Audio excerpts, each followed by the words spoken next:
గోర వార్తాలోకంకి స్వాగతం. ఈనాటి ముఖ్యాంశాలు: విశాఖ నుంచి పాలనకు కీలక అడుగు, విజయవాడ రైల్వే స్టేషన్ కు ఐజీబీసీ సర్టిఫికేట్, ఏయూ రంగస్థలానికి పూర్వ వైభవం, గాజాలో నేటి నుంచే కాల్పుల విరమణ, చైనాలో మిస్టరీ న్యూమోనియా, సుప్రీం తొలి మహిళా జడ్జి ఫాతిమా కన్నుమూత, కాల్పుల్లో గాయపడిన భారతీయ విద్యార్థి మృతి, ఒకే కుటుంబంలో ముగ్గురు దారుణ హత్య, ఎంపీలకే డిజిటల్ యాక్సెస్, కశ్మీర్లో ముగిసిన ఎన్కౌంటర్, డ్రిల్లింగ్ పనులకు మళ్లీ ఆటంకం, కృష్ణానది వద్ద యువకుడి దారుణ హత్య, తొలి టీ20లో ఆసీస్ పై భారత్ విజయం, చలికాలంలో ఊపిరితిత్తుల ఆరోగ్యానికై పాటించవలసినవి. ఈరోజు వార్తలను చూద్దాం. విశాఖ నుంచి పాలనకు కీలక అడుగు.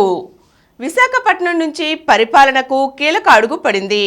రాష్ట్ర విభజన నేపథ్యంలో సమతుల అభివృద్ధిలో భాగంగా ఉత్తరాంధ్ర జిల్లాలలో రాష్ట్ర ప్రభుత్వం అమలు చేస్తున్న పలు అభివృద్ధి సంక్షేమ పథకాల కార్యక్రమాలపై క్షేత్రస్థాయిలో సమీక్షలు, పర్యవేక్షణ చేయవలసి ఉన్నందున ముఖ్యమంత్రి, మంత్రులు, సీనియర్ అధికారులు ఆ జిల్లాల్లో పర్యటించడంతో పాటు విశాఖపట్నంలో రాత్రిపూట బస చేయవలసి ఉందని, ఈ నేపథ్యంలో మంత్రులు, సచివాలయాల శాఖలు, సీనియర్ అధికారులకు కార్యాలయాల వసతిని కేటాయిస్తూ రాష్ట్ర ప్రభుత్వం ఉత్తర్వులు జారీ చేసింది. విశాఖలో మంత్రులు, సచివాలయ, వివిధ శాఖాధిపతుల కార్యాలయాలు, క్యాంప్ కార్యాలయాలకు భవనాలను గుర్తించేందుకు రాష్ట్ర ప్రభుత్వం అధికారులతో కమిటీని నియమించింది.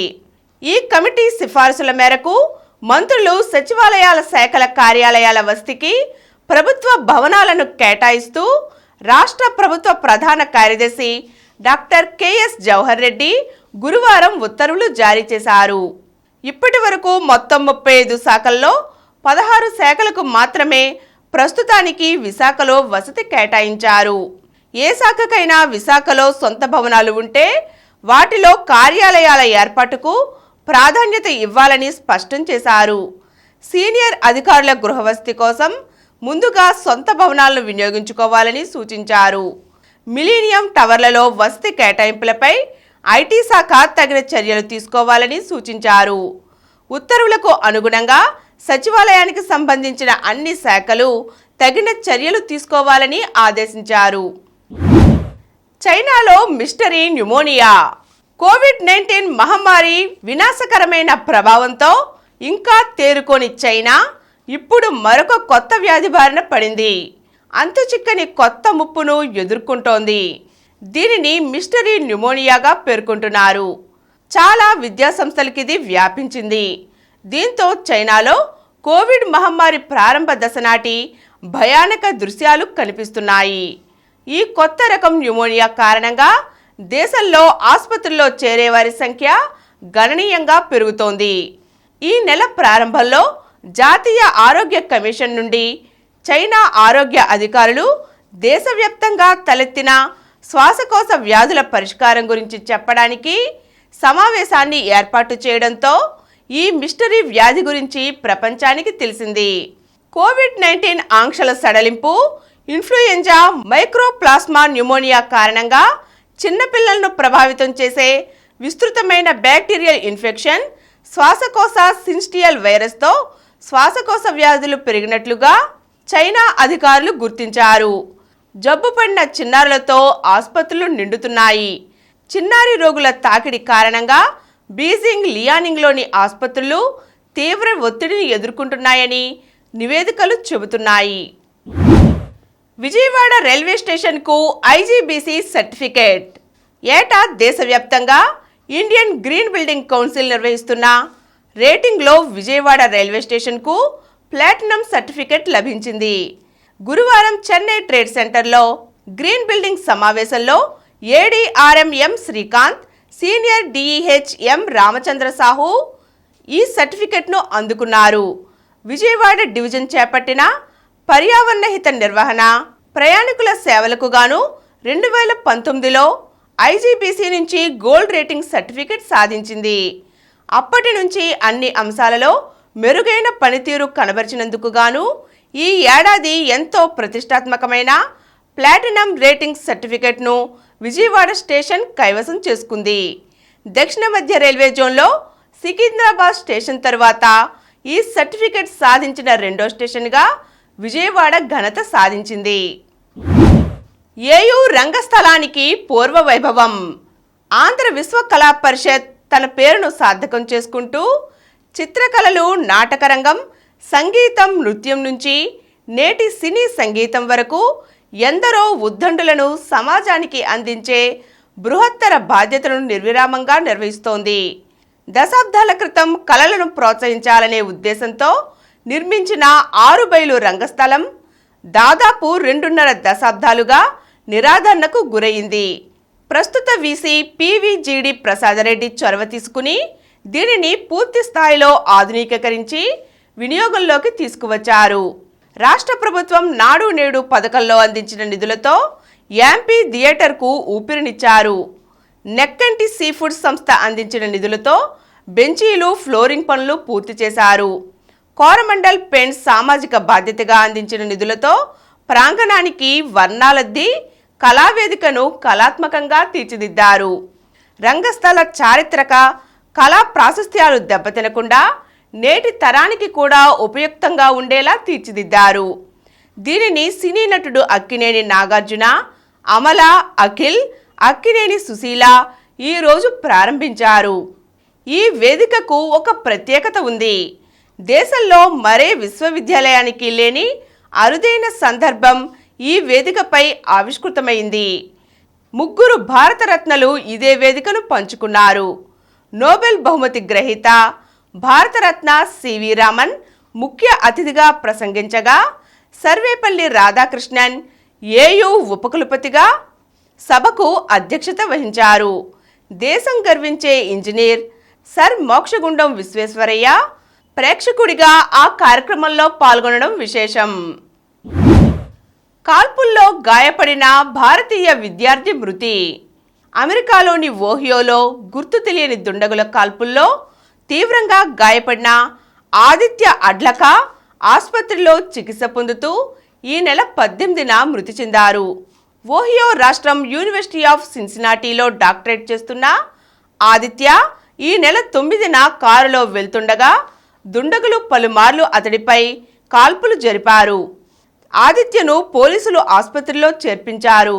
చికిత్స పొందుతూ 18న అతడు మృతి చెందినట్లుగా పోలీసులు ధృవీకరించారు. ఢిల్లీలోని రాంజస్ కాలేజీలో బీఎస్సీ, 2020లో ఎయిమ్స్లో ఫిజియాలజీలో మాస్టర్స్ డిగ్రీ పూర్తి చేసిన అతడు సిన్సినాటీ యూనివర్సిటీలో జాయిన్ అయ్యారు. కాగా కాల్పులకు ఇంకా కారణాలు తెలియవలసి ఉంది. సుప్రీం తొలి మహిళా జడ్జి ఫాతిమా కన్నుమూత. దేశ సర్వోన్నత న్యాయస్థానం తొలి మహిళా న్యాయమూర్తి జస్టిస్ ఎం ఫాతిమా బీవి గురువారం కన్నుమూశారు. వయో సంబంధ రుగ్మతలతో బాధపడుతున్న ఆమె కొద్ది రోజులుగా ప్రైవేట్ ఆసుపత్రిలో చికిత్స పొందుతున్నారు. గురువారం మధ్యాహ్నం తుది శ్వాస విడిచారని అధికార వర్గాలు తెలియజేశాయి. 1989లో సుప్రీంకోర్టు తొలి మహిళా జడ్జిగా నియమితులైన జస్టిస్ ఫాతిమా న్యాయ వ్యవస్థలో అత్యున్నత స్థానానికి ఎదిగిన వ్యక్తిగా, మహిళలకు స్ఫూర్తిగా, ఆదర్శంగా నిలిచారు.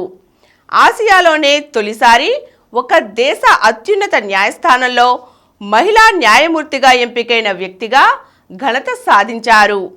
సుప్రీం జడ్జిగా 1992లో పదవీ విరమణ పొందాక జాతీయ మానవ హక్కుల కమిషన్ సభ్యురాలిగా పనిచేశారు. తమిళనాడు గవర్నర్గా ఉన్నారు.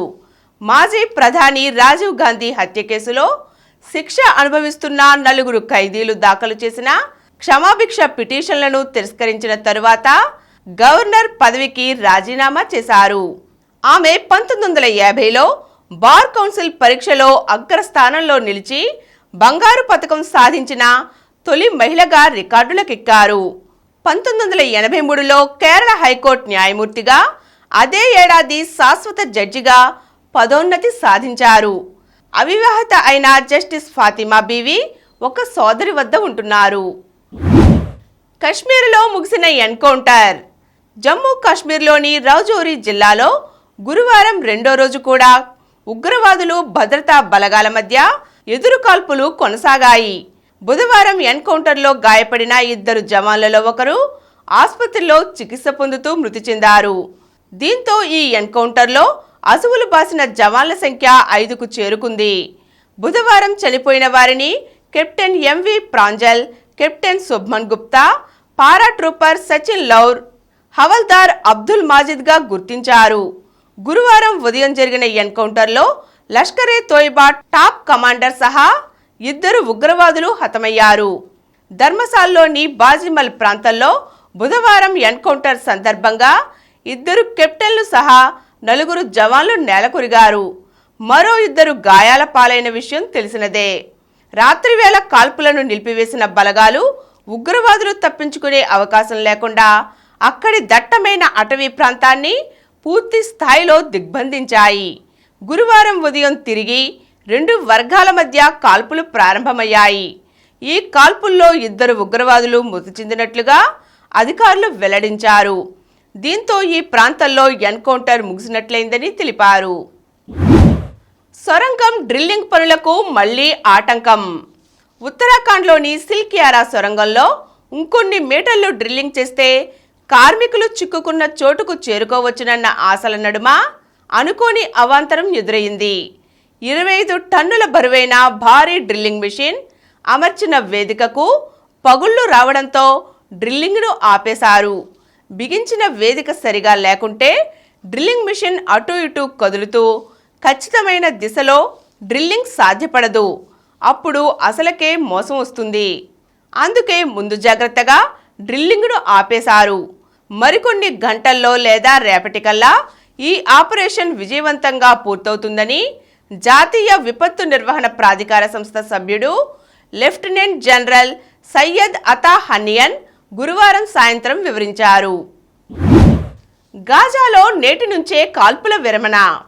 గాజాలో 4 రోజుల పాటు కాల్పుల విరమణ, దాదాపు 50 మంది బందీలకు విముక్తి, ఇజ్రాయెల్ జైళ్లలోని పాలస్తీనా ఫైటర్ల విడుదలపై ఇజ్రాయెల్ హమాస్ మధ్య కుదిరిన ఒప్పందం ఒక్కరోజు ఆలస్యంగా శుక్రవారం ఉదయం 7 గంటల నుంచి అమల్లోకి వచ్చింది. ఖతార్ ఈ విషయాన్ని గురువారం ప్రకటించింది. తొలుత 13 మంది బందీలు విడుదలవుతారని తెలియజేసింది. గాజాలో హమాస్ చెరలో ఉన్న తమ ఆప్తుల విడుదల కోసం బందీల కుటుంబ సభ్యులు ఆతృతగా ఎదురు చూస్తున్నారు. తమ దేశంలోని జైళ్ల నుంచి విడుదల కావడానికి అర్హతలు కలిగిన 300 మంది పాలస్తీనా ఖైదీల జాబితాను ఇజ్రాయెల్ న్యాయశాఖ బహిర్గతం చేసింది. వీరిలో చాలా మంది యువకులే ఉన్నారు. గత ఏడాది కాలంలో వీరంతా అరెస్ట్ అయ్యారు. 50 మంది బందీలను హమాస్ విడుదల చేస్తే ఒప్పందం ప్రకారం 150 మంది పాలస్తీనియన్లను ఇజ్రాయెల్ విడుదల చేయవలసి ఉంటుంది. ఎంపీలకే డిజిటల్ యాక్సెస్. ఎంపీలు ఇకపై తమ అధికారిక ఈమెయిల్ పాస్వర్డ్ను వ్యక్తిగత సహాయకులు, వ్యక్తిగత కార్యదర్శులకు కూడా షేర్ చేయడం నిషిద్ధమని లోక్సభ సెక్రటేరియట్ స్పష్టం చేసింది. సభలో ప్రశ్నలు అడగడం కోసం ముందుగానే నోటీసులు ఇవ్వడానికి, ట్రావెల్ బిల్లులు సమర్పించడానికి పార్లమెంట్ పోర్టల్ యాప్లను ఎంపీలు ఉపయోగిస్తుంటారు. అంతేకాదు ఈ పోర్టల్ ద్వారా ప్రభుత్వానికి ప్రశ్నలు సంధించవచ్చు. ఈమెయిల్, ఫోన్ నంబర్తో పోర్టల్లోకి లాగిన్ కావాల్సి ఉంటుంది. టీఎంసీ ఎంపీ మహువా మొయిత్రా తన అధికారిక ఈమెయిల్ పాస్వర్డ్ను దుబాయ్ వ్యాపారవేత్త దర్శన్ హీరా నందానికి ఇచ్చినట్లుగా లోక్సభ ఎథిక్స్ కమిటీ గుర్తించింది. ఆమె నిబంధనలు ఉల్లంఘించారని నిర్ధారించింది. డిజిటల్ సంసద్ పోర్టల్ కొన్ని నెలల క్రితం అందుబాటులోకి వచ్చింది. ఈ పోర్టల్ను ఎలా ఉపయోగించాలో చాలామంది ఎంపీలకు తెలియదు. దీనివల్ల పోర్టల్ అనధికార వ్యక్తుల చేతుల్లో పడి దుర్వినియోగం అవుతున్నట్లుగా గుర్తించారు. ఈ నేపథ్యంలో పోర్టల్ పాస్వర్డ్లు, ఓటీపీలు ఇతరులకు ఇవ్వడాన్ని నిషేధిస్తూ తాజాగా నిర్ణయం తీసుకోవడం జరిగింది. ఒకే కుటుంబంలో 3 దారుణ హత్య. కోనంకి గ్రామానికి చెందిన అనంత నరేష్కు 6 ఏళ్ల కిందట ముప్పాళ్ల మండలం దొమ్మలగూడెనికి చెందిన దోమ సుబ్బారావు కుమార్తె మాధురితో వివాహం జరిగింది. వీరికి వేణుగోపాల్ అనే 5 ఏళ్ల కుమారుడు ఉన్నాడు. అయితే కొంతకాలంగా భార్యాభర్తల మధ్య గొడవలు జరుగుతున్నాయి. బుధవారం మాధురికి విపరీతమైన కడుపు నొప్పి రావడంతో హాస్పిటల్కు తీసుకువెళ్లమని భర్త నరేష్, మామ సాంబయ్యలను కోరింది. కానీ ఇద్దరూ స్పందించకపోవడంతో ఆమె తన సోదరుడు దోమ శ్రీనివాసరావుకు ఫోన్లో విషయం వివరించింది. దీంతో అన్న శ్రీనివాసరావు తండ్రి సుబ్బారావు కోణంకి చేరుకున్నారు. మాధురి జరిగిన విషయం వారికి చెబుతుండగా భర్త నరేష్ కల్పించుకొని అబద్ధాలు చెబుతుందని చేయి చేసుకున్నాడు. దీంతో ఇరు వర్గాల వారు గొడవపడ్డారు. ఆగ్రహంతో ఊగిపోయిన మాధురి సోదరుడు దోమ శ్రీనివాసరావు తన బావ అనంత నరేష్, అతని తండ్రి సాంబయ్య, తల్లి ఆదిలక్ష్మిపై కత్తితో దాడి చేసి విచక్షణారహితంగా పొడిచాడు. తీవ్రంగా గాయపడిన ముగ్గురు అక్కడికక్కడే మృతి చెందారు. ఆ వెంటనే అక్కడి నుంచి దోమ శ్రీనివాసరావు, సుబ్బారావు, మాధురి పారిపోయారు. దీన్ని గమనించిన స్థానికులు పట్టణ పోలీసులకు ఫిర్యాదు చేశారు. ఘటనా స్థలాన్ని గురజాల డీఎస్పీ పల్లవరాజు, పట్టణ సీఐ పివి ఆంజనేయులు పరిశీలించి కేసు నమోదు చేశారు. కృష్ణా నది వద్ద యువకుడి దారుణ హత్య. సెల్ ఫోన్ వివాదం ఓ యువకుడి హత్యకు దారితీసింది. కృష్ణా నదిలోకి స్నానానికి వెళ్లిన యువకుడిని అతని స్నేహితుడు బ్లేడ్తో చెయ్యి మీద కోయగా తీవ్ర రక్తస్రావమై అక్కడికక్కడే మృతి చెందాడు. కృష్ణలంక పోలీసులు తెలిపిన వివరాల మేరకు నిమ్మల శివ, పిల్లా స్వామి, కనక ముగ్గురు స్నేహితులు. వీరు స్వర్గపురి వద్ద ఉంటూ వివిధ రకాల కూలి పనులు చేసుకుంటూ జీవనం సాగిస్తున్నారు. ఈ క్రమంలో బుధవారం ఉదయం 12 గంటలకు శివ, కనక మద్యం తాగి కృష్ణానదిలోకి వెళ్లి కూర్చొని మాట్లాడుకుంటున్నారు. ఆ సమయంలో మద్యం తాగి అక్కడకు వెళ్లిన స్వామి తన సెల్ ఫోన్ను అమ్మి పెట్టమని కనకాను కోరాడు. 2 రోజుల్లో అమ్మి డబ్బు ఇస్తానని కనక చెప్పాడు. అయితే ఈ విషయంపైనే ఇద్దరికీ మాటామాటా పెరిగింది. కోపోద్రిక్తుడైన స్వామి కనకాను అసభ్యకరంగా తిట్టాడు. పక్కనే మద్యం మత్తులో ఉన్న శివ ఎవరిని తిడుతున్నావని సెల్ ఫోన్ను లాక్కొని పగలగొట్టాడు. దీంతో శివ, స్వామిల మధ్య కొంతసేపు ఘర్షణ జరిగింది. ఈ ఘర్షణ పెద్దదై శివ హత్యకు కారణమైంది. తొలి టీ20లో ఆసీస్పై భారత్ విజయం. లక్ష్యం 209. టీ20లో ఇప్పటి వరకు ఇంత పెద్ద లక్ష్యాన్ని భారత్ ఎప్పుడూ ఛేదించలేదు. 2 వికెట్ల నష్టానికి 22 పరుగులు. భారీ లక్ష్య ఛేదనలో టీమిండియా ఆరంభం ఇది. ప్రపంచ కప్ ఫైనల్లో ఓటమి బాధ వెంటాడుతుండగానే ఆస్ట్రేలియా చేతిలో మరో పరాజయం తప్పదేమోనని అనిపించిన సందర్భం అది. విశాఖపట్నంలో తొలి టీ20లో కంగారూల జట్లు జోరు మీదున్న సమయం అది. కానీ కొత్తగా జట్టు పగ్గాలు అందుకున్న సూర్యకుమార్ ఈసారి వదల్లేదు. కసితీరా బంతిని బౌండరీకి తరలించాడు. అతడికి ఇషాన్ కిషన్, ఆఖర్లో రింకు సింగ్ తోడవడంతో ఉత్కంఠభరితంగా సాగిన మ్యాచ్లో భారత్ విజయాన్ని అందుకుంది. గురువారం పరుగుల వరద పారిన తొలి టీ20లో టీమిండియా 2 వికెట్ల తేడాతో గెలిచింది. మొదట జోష్ ఇంగ్లీష్ 50 బంతుల్లో 110 శతకంతో సత్తా చాటడంతో ఆస్ట్రేలియా 20 ఓవర్లలో 3 వికెట్లకు 208 పరుగులు చేసింది. ఓపెనర్గా మారిన స్మిత్ 41 బంతుల్లో 52 కూడా ఆకట్టుకున్నాడు. ఛేదనలో man of the match Captain Suryakumar Yadav 42 బంతుల్లో 80, ఇషాన్ కిషన్ 39 బంతుల్లో 58, రింకు 14 బంతుల్లో 22 నాటౌట్ చెలరేగడంతో భారత్ 19.5 ఓవర్లలో 8 వికెట్లు కోల్పోయి లక్ష్యాన్ని ఛేదించింది. ఇక రెండో టీ20 ఆదివారం జరుగుతుంది. చలికాలంలో ఊపిరితిత్తులు ఆరోగ్యంగా ఉండాలంటే పాటించవలసినవి. విపరీతమైన చల్లదనం ఉండే వేళల్లో బయటకు వెళ్ళకూడదు. ఉదయాన్నే లేదా రాత్రివేళ ఇంటి పట్టునే ఉండాలి. చలికి ఒంట్లోని తేమ తగ్గి ఆయాసం పెరుగుతుంది కాబట్టి సాధారణ ఉష్ణోగ్రత ఉన్నప్పుడే బయటకు వెళ్ళాలి. ఇంట్లో ఎవరికి జలుబు దగ్గు ఉన్నా వాళ్ళకి దూరంగా ఉండాలి. 2 రోజుల్లో జలుబు తగ్గకపోయినా, జ్వరం మొదలైనా వెంటనే డాక్టర్ను సంప్రదించాలి. ఆయాసం ఎక్కువైనా, కఫం రంగు మారినా వైద్యులను కలవటం తప్పనిసరి. వెచ్చగా ఉండే దుస్తులు వేసుకోవాలి. నీళ్లు ఎక్కువగా తాగటం వల్ల కఫం తేలికగా కరిగి బయటకు వస్తుంది. కాబట్టి నీళ్లను ఎక్కువగా తీసుకోవాలి. డీప్ బ్రీతింగ్ ఎక్సర్సైజుల వల్ల కూడా కఫం బయటకు వస్తుంది. యోగాలో ప్రాణాయామం మేలు చేస్తుంది. వేడిగా ఉండే జావా, సూపులు లాంటి ద్రవ పదార్థాలు తాగాలి. మూసి ఉండే గదుల్లో కాకుండా గాలి, వెలుతురు ధారాళంగా ఉండే ప్రదేశాలలో ఉండాలి. ఏసీలు ఉండే గదుల్లో గాలి చొరబడదు. కాబట్టి ఊపిరితిత్తుల ఇన్ఫెక్షన్లు పెరుగుతాయి. ఊపిరితిత్తుల సమస్యలు ఉన్నవాళ్లు చలికాలంలో ఏసీ గదులకు దూరంగా ఉండాలి. సినిమా హాళ్లు, ఆడిటోరియంలు లాంటి జనసమర్థం ఉన్న ప్రాంతాలకు వెళ్ళకపోవటమే మంచిది. అగరబత్తీలు, ఇతర పొగల వల్ల ఊపిరితిత్తులు అలసటకు లోనవుతాయి. కాబట్టి పొగలకు దూరంగా ఉండాలి. కాలుష్యం కలగలిసిన పొగమంచు, స్మాగ్ ఊపిరితిత్తులకు చేటు చేస్తుంది. స్మాగ్ ఎక్కువగా ఉండే ఉదయం వేళల్లో బయటకు వెళ్లకుండా ఉండాలి. ఇప్పుడు కొన్ని సంక్షిప్త వార్తలను చూద్దాం. రేపు మెగా జాబ్ మేళా. నిరుద్యోగ యువతకు ప్రైవేటు కంపెనీలలో ఉద్యోగాలు కల్పించేందుకు శనివారం తమ కార్యాలయంలో మెగా జాబ్ మేళా నిర్వహిస్తున్నట్లుగా ఉమ్మడి కృష్ణా జిల్లా ఉపాధి కల్పనాధికారి డి విక్టర్ బాబు ఒక ప్రకటనలో తెలియజేశారు. రమేష్ ఆసుపత్రి రోడ్డులోని ప్రభుత్వ ఐటీఐ కళాశాల ఆవరణలో జిల్లా ఉపాధి కార్యాలయంలో ఈ మేళా జరుగుతుంది.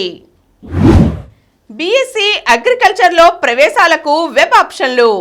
ఆచార్య ఎన్జీ రంగా వ్యవసాయ విశ్వవిద్యాలయం పరిధిలోని కళాశాలల్లో డిప్లొమా విద్యార్థులకు బీఎస్సీ అగ్రికల్చర్లో ప్రవేశాలకు ఈ నెల 27, 28 తేదీలలో వెబ్ ఆప్షన్స్ ప్రక్రియ జరుగుతుంది. మే 26న జేఈఈ అడ్వాన్స్డ్ పరీక్షను వచ్చే సంవత్సరం మే 26వ తేదీన నిర్వహిస్తున్నట్లుగా నేషనల్ టెస్టింగ్ ఏజెన్సీ గురువారం ప్రకటించింది. ఏఎంఆర్పై ప్రజలు అప్రమత్తంగా ఉండాలి. యాంటీ మైక్రోబియల్ రెసిస్టెన్స్ పై ప్రజలు అప్రమత్తంగా వ్యవహరించాలని రాష్ట్ర వైద్య ఆరోగ్య శాఖ గురువారం ఒక ప్రకటనలో తెలిపింది. ఏఎంఆర్ నియంత్రణకు రాష్ట్ర ప్రభుత్వం పక్కాగా చర్యలు చేపడుతున్నట్లుగా పేర్కొంది. ప్రకాష్ రాజ్కు ఈడీ సమన్లు.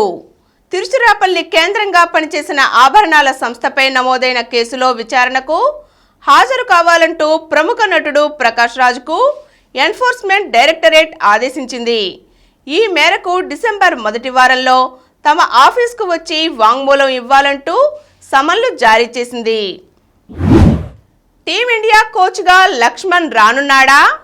ప్రపంచ కప్లో 2 ఏళ్ల కాంట్రాక్ట్ ముగిసిన రాహుల్ ద్రవిడ్ పదవిలో కొనసాగకూడదని నిర్ణయించుకున్నాడని, అదే విషయాన్ని బీసీసీఐకి కూడా తెలిపాడని తెలుస్తోంది.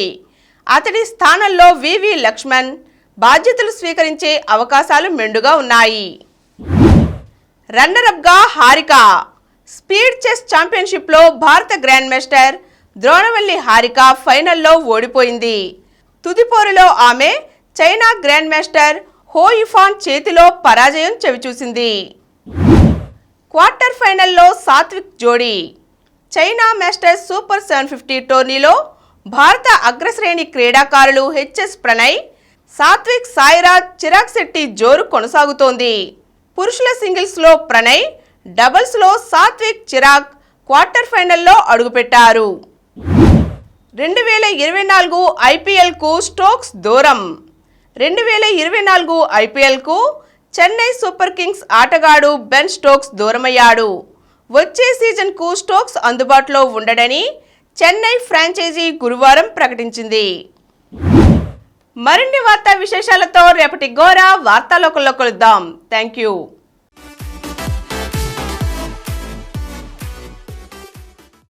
ప్రతిరోజు వార్తా విశేషాల కోసం అనతి కాలంలోనే 20 కోట్ల వ్యూస్ కు చేరువలో ఉన్న డాక్టర్ సమరం మల్టీ ఛానల్ నెట్వర్క్ సమర్పించు గోరా వార్తాలోకంకు సబ్స్క్రైబ్ చేయండి, లైక్ చేయండి, మీ ఫ్రెండ్స్ కి షేర్ చేయండి.